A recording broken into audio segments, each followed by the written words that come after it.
Hey everyone, welcome to biology eighties. NEET 2024 का updated syllabus I hope आप सभी को अब तक तो रिसीव हो गया होगा। जिन बच्चों को अभी तक अपडेटेड सिलेबस की पीडीएफ नहीं मिली है, इस वीडियो के डिस्क्रिप्शन में लिंक प्रोवाइड करा रही हूँ। उस पीडीएफ के जरिए आप लोग सिलेबस डाउनलोड करिए। बच्चों, सिलेबस चेक करने के बाद एक चीज तो क्लियर हो गई है कि जो हमारा नीट 2024 का सिलेबस होने वाला है वो न्यू एनसीईआरटी बेस्ड होने वाला है, रिड्यूस्ड सिलेबस बेस्ड होने वाला है। लेकिन इसके बावजूद भी मन में कुछ क्वेश्चन आ रहे हैं जिनको आज की वीडियो में मैं क्लियर करने वाली हूँ।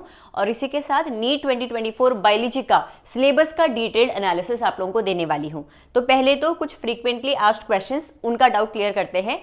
क्या जो ये सिलेबस रिलीज हुआ है एनएमसी की वेबसाइट पर, क्या ये कंफर्म्ड है या फिर इसके बाद भी चांसेस है कि ये सिलेबस चेंज हो सकता है?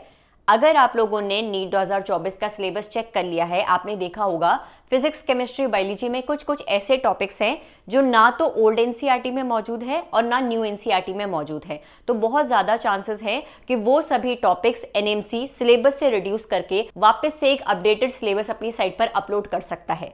अभी ये चीज श्योर नहीं है बच्चों, लेकिन हाँ, बहुत ज्यादा चांसेस हैं कि ऐसा हो सकता है। अब दी फिर क्या करें, किस तरीके से हम लोग पढ़े? देखो बच्चों, कई बार ना चीजें बहुत आसान होती है, हम खुद से कॉम्प्लिकेट कर देते हैं। आप जो बच्चे कह रहे हैं ना कि दी जो टॉपिक्स हम सोच रहे हैं कि रिमूव शायद हो सकते हैं, अगर नहीं रिमूव हुए तो हम क्या करेंगे, कब तक वो न्यू अपडेटेड सिलेबस रिलीज होगा? ऐसा तो है नहीं कि तुम एक ही दिन में नीट 2024 का पूरा सिलेबस कवर करने वाले हो। स्टेप बाय स्टेप ही तो पढ़ रहे होंगे। एक दिन में तो ऐसा है नहीं कि फिजिक्स, केमिस्ट्री, बायोलॉजी के सारा सिलेबस तुम्हारा निपट जाएगा। एक दिन में फिजिक्स का ज्यादा से ज्यादा एक चैप्टर, केमिस्ट्री का एक चैप्टर, बायोलॉजी का एक चैप्टर कर रहे होंगे, अगर तुम्हारी स्पीड या ग्रास्पिंग पावर इतनी ज्यादा अच्छी है। तो तुम लोग जब तक सिलेबस कंप्लीशन की तरफ पहुंचोगे तब तक ये डाउट भी क्लियर हो जाएगा कि वो पर्टिकुलर टॉपिक्स जो कि ओल्ड में भी नहीं है, न्यू एनसीईआरटी में भी नहीं है, वो पढ़ने हैं या फिर नहीं पढ़ने हैं, है ना? तो फिलहाल के लिए जिन टॉपिक्स को लेकर तुम श्योर हो कि न्यू एनसीईआरटी में मौजूद हैं और अपडेटेड सिलेबस में भी मौजूद है, उसे तुम पढ़ना शुरू करो। देखो, इस सिलेबस वाले झमेले में या फिर इस नीट प्रिपरेशन के फेज में प्लीज पेशेंस बरकरार रखना। कायदे से हमारा जो नीट का सिलेबस है दिसंबर में रिलीज होने वाला था ना। अभी तक सारी वीडियोस में मैं और बाकी सारे यूट्यूब क्रिएटर्स, आपके एजुकेटर्स, सब लोग यही कह रहे थे कि इन्फॉर्मेशन बुलेटिन के साथ सिलेबस रिलीज होता है। हमें तो भगवान जी का शुक्रिया करना चाहिए कि हम तो दिसंबर का वेट कर रहे थे, अक्टूबर में ये सिलेबस रिलीज हो गया। एटलीस्ट हमें ये तो पता चल गया कि बायोलॉजी के अब हम लोग को 38 चैप्टर्स ना पढ़ के सिर्फ 32 चैप्टर्स पढ़ने हैं। जितनी अच्छी न्यूज आ रही है, एटलीस्ट उससे हम पहले संतुष्ट हो जाएं। जो डाउट्स रह रहे हैं वो आने वाले टाइम में क्लियर होते रहेंगे। जिन चीज को लेकर तुम श्योर हो, एटलीस्ट हम उन्हें तो स्ट्रांगली प्रिपेयर कर लें।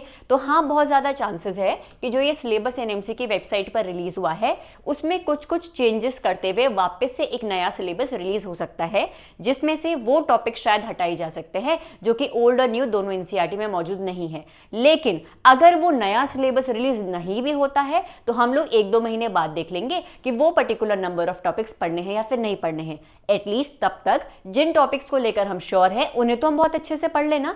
अब जिन बच्चों के पास पुरानी एनसीईआरटी की बुक्स हैं वो कह रहे हैं दी हम न्यू एनसीईआरटी बुक्स परचेज करें क्या? मेरी मानो तो कोई जरूरत नहीं है। क्यों नहीं है उसका एक्सप्लेनेशन मैं तुम्हें आने वाली स्लाइड में बताने वाली हूं। प्रैक्टिकल सिलेबस की अगर मैं बात करूं, कुछ चैप्टर्स बायोलॉजी के रिस्पेक्ट में अगर मैं कह रही हूं, जैसे locomotion, movement, morphology of flowering plants, वहां पर ना सिलेबस में इंक्लूड किया हुआ है कि प्रैक्टिकल सिलेबस से भी क्वेश्चंस पूछे जाएंगे। वो प्रैक्टिकल सिलेबस भी तुम्हारी रेणुका दी तुम्हें प्रोवाइड करा देगी। ठीक है जी, तो ये तीनों डाउट्स क्लियर हो गए हैं। अब मैं बात करती हूँ जिन बच्चों के पास न्यू एनसीईआरटी की बुक्स है। बच्चों, आप लोगों की एनसीईआरटी की किताब में जो कुछ भी दिया हुआ है, एनसीईआरटी बुक्स में दी हुई हर एक line, flow chart, diagram, summary, everything, you need to study everything mentioned in your new NCERT books. उसके अलावा इक्के दुक्के वो टॉपिक्स जो कि न्यू एनसीईआरटी में मेंशन्ड नहीं है, उसके लिए दिसंबर तक का वेट कर लो। क्या पता, हो सकता है कि सिलेबस में से वो टॉपिक्स हटा दिए जाएंगे, तुम्हें पढ़ने की जरूरत ही नहीं पड़ेगी। अगर ऐसा नहीं होता है तो दिसंबर के बाद देख लेंगे। इतने ज्यादा तो टॉपिक्स हैं नहीं, वो दिसंबर के बाद हम देख लेंगे कि वो टॉपिक्स हमें कवर करने हैं या फिर नहीं करने हैं। टिल देन जितने भी तुम्हारी न्यू एनसीईआरटी में मेंशन वो टॉपिक्स हैं उन्हें तुम बहुत अच्छे तरीके से पढ़ लो। अच्छा, मैं बायोलॉजी का सिलेबस का एनालिसिस इसलिए दे रही हूँ बच्चों, क्योंकि फिजिक्स और केमिस्ट्री के टच में मैं इतना ज्यादा हूं नहीं इतने सालों से। कहने के लिए तो मैं वीडियो बना दूंगी, मुझे पता है अच्छे खासे व्यूज भी आ जाएंगे, लेकिन कोई मतलब नहीं बनता ना। मैंने गलती से कोई इन्फॉर्मेशन मिस कर दी, मैं नहीं चाहती तुम्हारा कोई लॉस हो। तो क्योंकि मैं बायोलॉजी एजुकेटर हूं, मैं बायोलॉजी से रिलेटेड ही आपको डिटेल एनालिसिस दूंगी। आपके नीट बायोलॉजी सिलेबस में टोटल 38 चैप्टर्स हैं जो कि रिड्यूस होकर अब अपडेटेड सिलेबस में सिर्फ 32 रह गए हैं। क्लास 11 बायोलॉजी सिलेबस से transport in plants, mineral nutrition, digestion, absorption completely हट चुका है। चाहे आप न्यू एनसीईआरटी बेस्ड पढ़ रहे हैं या फिर ओल्ड एनसीईआरटी बेस्ड पढ़ रहे हैं, ये चैप्टर्स आप लोगों को नहीं कवर करने हैं। क्लास 12 एनसीईआरटी से reproduction organism, strategies for enhancement in food production and environmental issues हट चुका है। यानी कि पहले हमारे नीट बायोलॉजी सिलेबस में 38 चैप्टर्स थे जो कि अब रिड्यूस होके 32 हो गए हैं। क्लास 11th में पहले हमारे 22 चैप्टर्स थे, लेकिन अब हमें सिर्फ 19 चैप्टर्स पूछे जाएंगे। क्लास 12th में पहले हमारे 16 चैप्टर्स थे, लेकिन अब हमें सिर्फ 13 चैप्टर्स पूछे जाएंगे। तो ये गुड न्यूज है बच्चों। ऐसे मत कहो दी क्या सिर्फ क्या होता है, 32 चैप्टर आपको सिर्फ लग रहा है। भैया 38 चैप्टर से तो कम है ना। जो छोटी छोटी ब्लेसिंग्स तुम्हें इस फेज में मिल रही है ना, उनको अप्रिशिएट करना सीखो। जब छोटी छोटी ब्लेसिंग्स को अप्रिशिएट करना सीखोगे तभी जाकर बड़ी ब्लेसिंग की अहमियत को समझ पाओगे। ठीक है, तो 38 चैप्टर थे, सिर्फ 32 पढ़ने हैं, बहुत बड़ी बात है। खुश हो जाओ और तैयारी शुरू करो। जैसे कि मैंने बताया, न्यू एनसीईआरटी बेस्ड जो बच्चे प्रिपरेशन कर रहे हैं, बुक में जो कुछ भी मेंशन है आप लोगों को सब कुछ पढ़ना है। दिक्कत आ रही है उन बच्चों की जो ओल्ड एनसीईआरटी से पढ़ रहे हैं। इस वीडियो के डिस्क्रिप्शन में मैं आप लोगों को सारे सब्जेक्ट्स के हर एक चैप्टर से टॉपिक वाइज रिड्यूस्ड सिलेबस का कंटेंट प्रोवाइड करा रही हूं। ये वो पीडीएफ है जो कि सीबीएसई ने अपनी ऑफिशियल वेबसाइट पर अपलोड करी थी। जो सीबीएसई का क्लास 11-12 का रिड्यूस्ड सिलेबस है, वही सिलेबस तो न्यू एनसीईआरटी में दिया हुआ है ना। तो कायदे से इस वीडियो के डिस्क्रिप्शन में मैं आप लोगों को वो सभी टॉपिक्स बता रही हूं जो कि ओल्ड एनसीईआरटी से हट चुके हैं और तब जाकर एक न्यू एनसीईआरटी फॉर्म हुई है। आप लोगों को क्या करना है, आप लोग जो कि ओल्ड एनसीईआरटी से पढ़ रहे हैं, आप लोग जैसे ही एक चैप्टर पढ़ना शुरू करते हैं, आप लोग क्या करो बच्चों, जैसे ही आप लोग वो चैप्टर पढ़ना शुरू कर रहे हो, सपोज मॉर्फोलॉजी में आपके 15 टॉपिक्स हैं, आप लोग पहले ही मुश्किल से 2-3 मिनट लगेंगे, वो पीडीएफ जो मैं आपको डिस्क्रिप्शन में प्रोवाइड करा रही हूँ चेक करो। मॉर्फोलॉजी में कौन कौन से टॉपिक्स है जो कि मुझे नहीं पढ़ने, उन्हें एक डिफरेंट कलर से हाईलाइट कर लो, बस 2 मिनट लगे तुम्हें हाईलाइट करने में। अब तुम पढ़ना शुरू कर दो, जो बाकी के बचे हुए टॉपिक्स है तुम पढ़ लोगे। कौन कह रहा है तुम एक ही दिन में पूरी बुक हाईलाइट करके बैठ जाओ कि अच्छा इस चैप्टर से ये नहीं पढ़ना, इस चैप्टर से ये नहीं पढ़ना। अरे भाई 1 बाय 1 चलोगे ना, एक दिन में एक ही चैप्टर तो कवर करोगे ना। तो जैसे ही किसी चैप्टर पे पहुंचते हो, रिड्यूस सिलेबस की जो पीडीएफ मैंने डिस्क्रिप्शन में प्रोवाइड कराई है, उस पीडीएफ के जरिए उस चैप्टर में मेंशन्ड रिमूव टॉपिक्स पे क्रॉस मारो और बाकी सभी टॉपिक्स को पढ़ लो।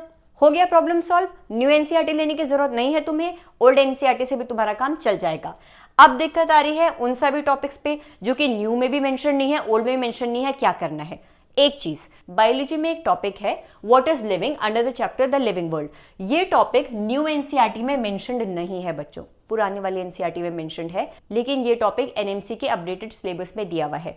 ये एक छोटा सा टॉपिक जो मुश्किल से 1 पेज का है। ये पेज की फोटो आप लोग अपने किसी फ्रेंड से ले सकते हो जिसके पास ओल्ड एनसीईआरटी की किताब मौजूद होगी। बस इस टॉपिक को आप लोग एक्स्ट्रा पढ़ लेना, that is given in old NCERT but not present in new NCERT books. अब ये जो स्काई ब्लू कलर से लिखे हुए हैं, ये वो टॉपिक्स हैं जो कि ओल्ड और न्यू दोनों एनसीईआरटी में नहीं दिए हुए हैं। मॉर्फोलॉजी ऑफ फ्लावरिंग प्लांट्स में हमारी न्यू एनसीईआरटी में सिर्फ सोलानेसी फैमिली दी हुई है, लेकिन ये बाकी सारी फैमिलीज कहां से पढ़े। तो जैसे कि मैंने कहा, रुक जाओ थोड़ी देर, हो सकता है एनएमसी खुद ही सिलेबस से टॉपिक्स रिमूव कर ले। फिलहाल के लिए मत पढ़ो ना ये टॉपिक्स। ऐसा तो नहीं है तुम सारा सिलेबस कवर करके बैठे हुए और तुम्हारे पास बस यही टॉपिक्स बचे हुए और खुजली हो रही है यार ये टॉपिक्स भी पढ़ लूं क्या, ऐसा नहीं है ना। तो रुक जाओ थोड़ी देर ना बच्चे, ये टॉपिक्स फिलहाल मत पढ़ो, जिन टॉपिक्स पे श्योर हो फिलहाल उन्हें पढ़ लो। अगर हमें दिसंबर तक भी लगा कि नहीं यार अब तो एनटीए ने एनएमसी ने ये सिलेबस रिड्यूस ही नहीं किया है, तब हम देख लेंगे किस तरीके से मैनेज करना है। मैं ही प्रोवाइड करा दूंगी आप लोगों को कंटेंट। काफी एजुकेटर्स हैं जो कि इन टॉपिक्स से रिलेटेड आप लोगों के लिए लेक्चर्स लेंगे, आप लोगों को इन टॉपिक्स से रिलेटेड नोट्स प्रोवाइड करा रहे होंगे। बीइंग अ रिस्पॉन्सिबल एजुकेटर वो अपना फर्ज निभा रहे हैं बच्चों, लेकिन थोड़ी समझदारी हम इस चीज में करेंगे कि फिलहाल के लिए हम लोग ये टॉपिक्स नहीं पढ़ेंगे। एक बार जब श्योर हो जाता है कि भाई नहीं रिमूव होने वाले ये टॉपिक सिलेबस से, तब हम लोग पढ़ लेंगे। रिगार्डिंग प्रैक्टिकल सिलेबस, इस वीडियो के डिस्क्रिप्शन में morphology of flowering plants in locomotion movement का जो प्रैक्टिकल सिलेबस है उसके नोट्स आप लोगों को डिस्क्रिप्शन में प्रोवाइड करा रही हूं। ये नोट्स मैंने खुद से नहीं बनाए हैं, ये नोट्स सीबीएसई द्वारा ही अपलोड किए गए हैं, तो आपकी मदद हो जाएगी प्रैक्टिकल सिलेबस पढ़ने के लिए।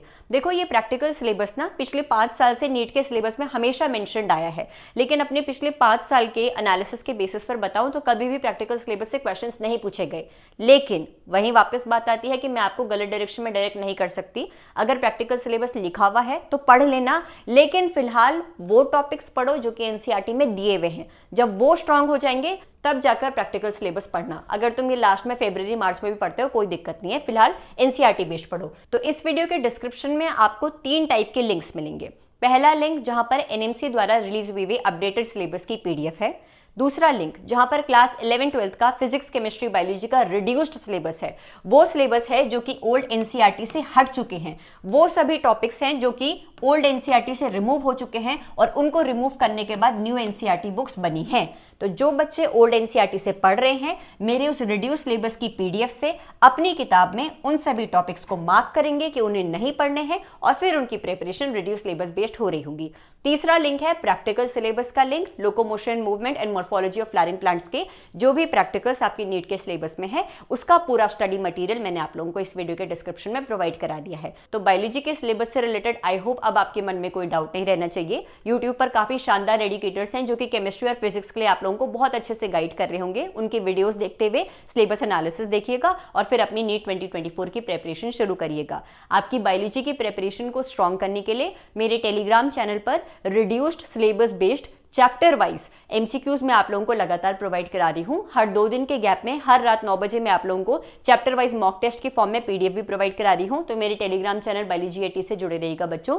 कोई भी अपडेट रिलीज होती है, एनएमसी एनटीए कोई भी पीडीएफ रिलीज करता है तो मैं सबसे पहले अपने टेलीग्राम पर ही अपलोड करती हूँ। इसके अलावा मेरे यूट्यूब चैनल के कम्युनिटी पोस्ट सेक्शन में जो मैं आपको क्वेश्चन पूछ रही हूँ उसमें भी एक्टिवली पार्टिसिपेट करते रहिए। जेनेटिक्स के वीडियो लेक्चर्स मेरे जरूर देखिएगा, आप लोगों को बहुत मजा आएगा मेरे जेनेटिक्स के वीडियो लेक्चर से पढ़ने में। नीट बायोलॉजी शॉर्ट देसी ट्रिक वीडियोस डिफिकल्ट टॉपिक्स को याद करने के लिए और क्विक रिवीजन शॉर्ट्स, वो भी प्लेलिस्ट जरूर चेक करिएगा। Thank you so much for watching this video. Stay tuned for free biology resources और बाकी सारी अपडेट जो कि एनएमसी एनटीए रिलीज करेगा वो सभी भी आपको ऑथेंटिक न्यूज टाइम पर इस चैनल पर मिल जाएगी।